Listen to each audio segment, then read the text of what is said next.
Good morning everyone. My name is Reena Soni from Sanskar Valley Academy. Students, today we are going to teach our chapter 4 of Hindi Lang. ठीक है बेटा, your chapter name is संज्ञा means noun. Okay students, so look at this screen. बेटा आपको यहाँ screen पर दिखाई दे रहा होगा, यहाँ पर देखिए आपको दिख रहा है एक गार्डन जैसा दिख रहा है। यहाँ पर कुछ बच्चे हैं जो कि यहाँ पर देखिए एंजॉय कर रहे हैं, यहाँ पर कुछ ब्रेकफास्ट टाइप से कुछ कर रहे हैं। तो देखो प्रीति भी आ रही है। तो यहाँ देखिए ये पकोड़े स्वादिष्ट हैं, ठीक है, ये पकोड़े सिया ने बनाए हैं, है ना। तो यहाँ पर देखिए ये कुछ बच्चे हैं जो आपस में बातें कर रहे हैं। तो हम अपने आसपास व्यक्तियों के नाम, स्थानों के नाम, वस्तुओं के नाम आदि सुनते रहते हैं, है ना, सुनते रहते हैं ना। तो देखिए पढ़िए और समझिए। यहाँ पर देखिए बेटा, कृष्ण और सुदामा की मित्रता को कौन नहीं जानता। हाथी नदी के किनारे खड़ा है। तो यहाँ पर देखिए ऊपर दिए गए वाक्यों में प्रयुक्त शब्द कृष्ण और सुदामा। यहाँ पर देखिए मित्रता, हाथी और वन, ये सभी किसी न किसी रूप में नाम के होने का बोध करा रहे हैं। तो आपने देखा होगा यहाँ पर कृष्ण एक नाम है, सुदामा भी एक नाम है, मित्रता, हाथी, नदी, वन, है ना। तो ये सारे हमारे आप देखना है किसी ना किसी रूप में नाम के होने का एक बोध करा रहे हैं। तो ये सारे बच्चे क्या कहलाते हैं, अतः ये सारी संज्ञाएं हैं। तो इसका मीन्स क्या होता है कि किसी भी व्यक्ति का नाम, वस्तु का, स्थान का, प्राणी का, गुण का, किसी धर्म का, स्वभाव आदि का बोध कराने वाले शब्द को, जो भी हमारे शब्द होते हैं उनको हम संज्ञा कहते हैं। ठीक है, समझ आया? एक बार फिर से सुनिए, संज्ञा क्या है। तो किसी व्यक्ति, वस्तु, स्थान, प्राणी, गुण, धर्म, स्वभाव आदि का बोध कराने वाले शब्द को संज्ञा कहते हैं। ठीक है। संज्ञा के भेद, संज्ञा के मुख्य 3 भेद होते हैं, व्यक्तिवाचक संज्ञा, जातिवाचक संज्ञा, भाववाचक संज्ञा। कितने भेद होते हैं बेटा संज्ञा के? 3 होते हैं। अंग्रेजी व्याकरण के आधार पर हिंदी में भी अब संज्ञा के 2 और भेदों को सम्मिलित किया गया है। तो क्या बोल रही हूँ बेटा मैं, अंग्रेजी व्याकरण के आधार पर हिंदी में भी अब संज्ञा के 2 और भेदों को सम्मिलित किया गया है, जिसको बोलते हैं बेटा समुदायवाचक संज्ञा और द्रव्यवाचक संज्ञा। ठीक है, कौन से होते हैं? समुदायवाचक संज्ञा और द्रव्यवाचक संज्ञा। तो फर्स्ट में आपको पढ़ाने जा रही हूँ व्यक्तिवाचक संज्ञा। व्यक्तिवाचक संज्ञा जो है, जिस शब्द से किसी विशेष व्यक्ति, प्राणी, स्थान, जिस शब्द से, व्यक्तिवाचक संज्ञा मीन्स क्या होता है कि जिस शब्द से किसी विशेष व्यक्ति, प्राणी, स्थान या वस्तु का बोध होता है। फिर से सुनिए, जिस शब्द से किसी विशेष व्यक्ति का, प्राणी का, स्थान या वस्तु का बोध होता है उसे व्यक्तिवाचक संज्ञा कहा जाता है। जैसे रानी लक्ष्मीबाई एक विशेष व्यक्ति हैं, हिमालय एक पर्वत है आपका जो विशेष है, रामचरितमानस वो भी एक विशेष एक रामचरितमानस है। तो ये सारे हमारे जो कहलाते हैं, रानी लक्ष्मीबाई, हिमालय, रामचरितमानस, ये सारी हमारे व्यक्तिवाचक संज्ञा के अंतर्गत आते हैं। दूसरा देखिए जातिवाचक संज्ञा। तो जिस शब्द से किसी व्यक्ति या वस्तु की, जिस शब्द से किसी व्यक्ति या वस्तु की संपूर्ण जाति का बोध होता है उसे जातिवाचक संज्ञा कहा जाता है। जैसे फूल, घोड़ा, अध्यापिका आदि। समझ आ रहा बेटा आपको? फूल, घोड़ा, अध्यापिका आदि ये हमारे होते हैं जातिवाचक संज्ञा। ठीक है, जातिवाचक संज्ञा समझ में आया बेटा आपको कि इससे हमारी जाति का बोध होता है। जैसे ये फूल, इसकी जाति अलग है, घोड़ा इसकी जाति अलग है, और जो अध्यापिका हैं उनकी जाति अलग है। तो ये है हमारे जातिवाचक संज्ञा। ठीक है, अब यहाँ पर देखिए, उपयुक्त संज्ञा शब्दों से किसी एक वर्ग के सभी प्राणियों, वस्तुओं या स्थानों का बोध हो रहा है। आदमी, शहर, गाय, नदी, पहाड़, पुस्तक, मेज आदि इसके अन्य उदाहरण है। ठीक है, अब भाववाचक संज्ञा देखिए। भाववाचक संज्ञा, जिस शब्द से किसी व्यक्ति या वस्तु के, जिस शब्द से किसी व्यक्ति या वस्तु के आपके गुण का, उसकी दशा का, स्थिति का, अवस्था का, भाव आदि का बोध होता है उसे भाववाचक संज्ञा कहते हैं। जैसे कि बचपन, सर्दी, ममता, ये सारे हमारे किस में आते हैं बेटा?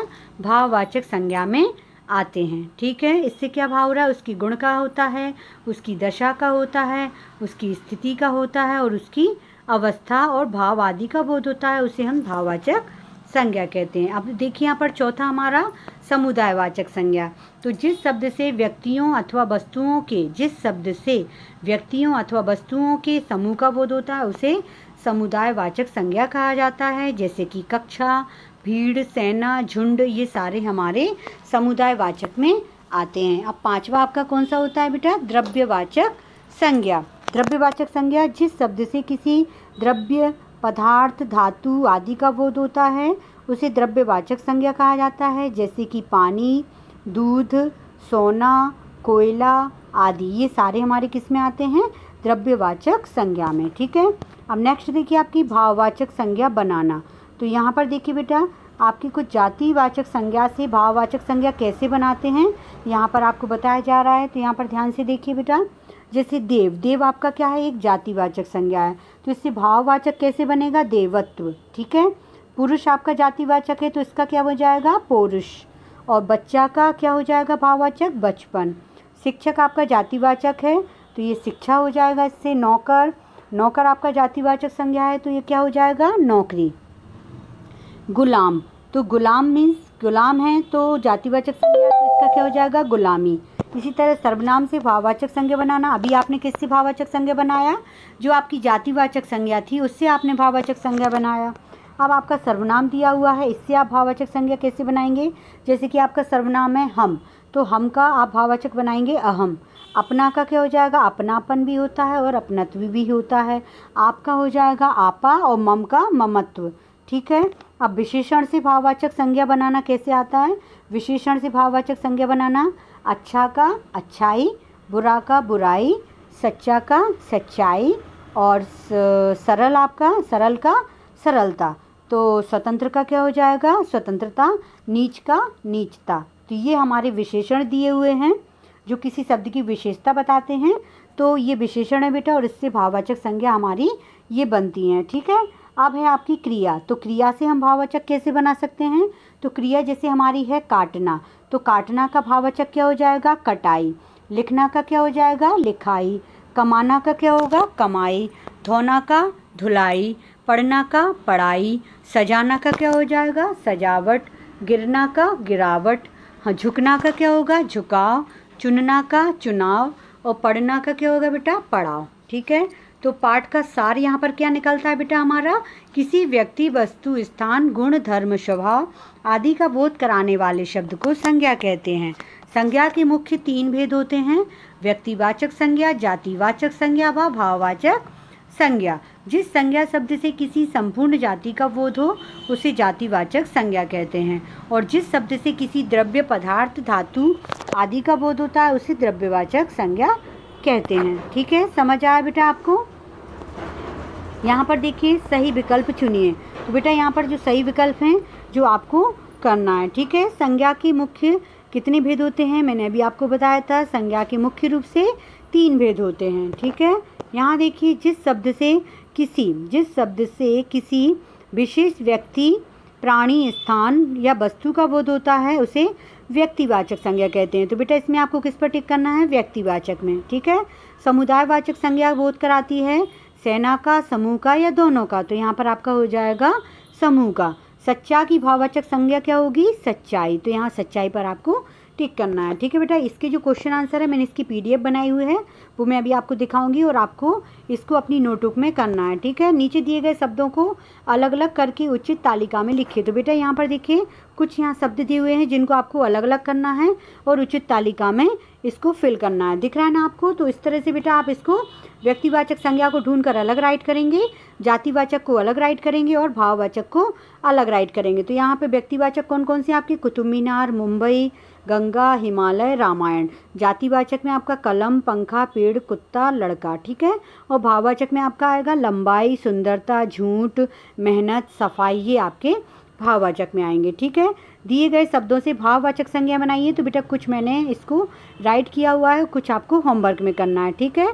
गिरना का क्या होगा? गिरावट। कमाना का कमाई। ठीक है। बच्चा का बचपन। आप का आपा और हम का अहम। तो गुलाम, अच्छा और स्वतंत्र का आपको डू योर सेल्फ आपको बेटा खुद से करना है इसको। ठीक है। उदाहरण देकर कोष्टक में लिखे शब्दों के सही रूप से वाक्य पूरा कीजिए। जैसे आम की मिठास सब फलों से निराली है।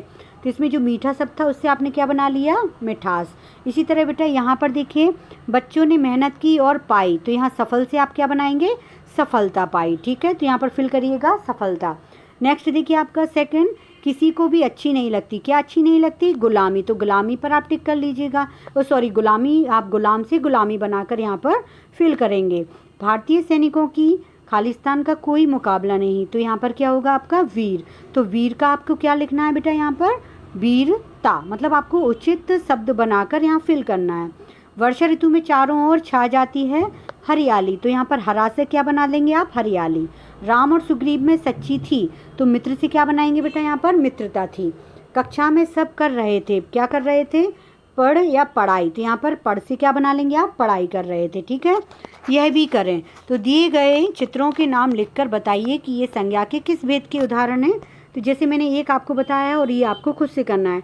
ये जो ताजमहल है ये व्यक्तिवाचक संज्ञा है। ठीक है, तो इसी तरह से बेटा आपको इनको खुद से करना है। ठीक है, समझ आ रहा है। ये देखिए बेटा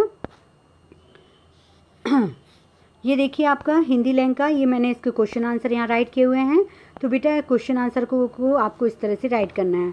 संज्ञा किसे कहते हैं, किसी व्यक्ति, वस्तु, स्थान, गुण, धर्म, स्वभाव आदि का बोध कराने वाले शब्द को संज्ञा कहते हैं। संज्ञा के कितने भेद होते हैं, संज्ञा के 3 भेद होते हैं, व्यक्तिवाचक संज्ञा, जातिवाचक संज्ञा और भाववाचक संज्ञा।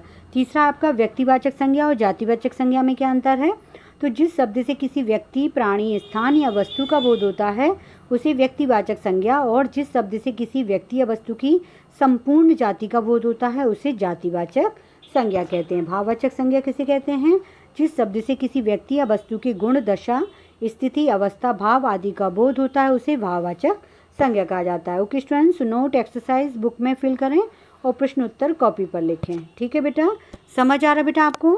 तो आई होप आपको ये चैप्टर अच्छे से समझ आ गया होगा।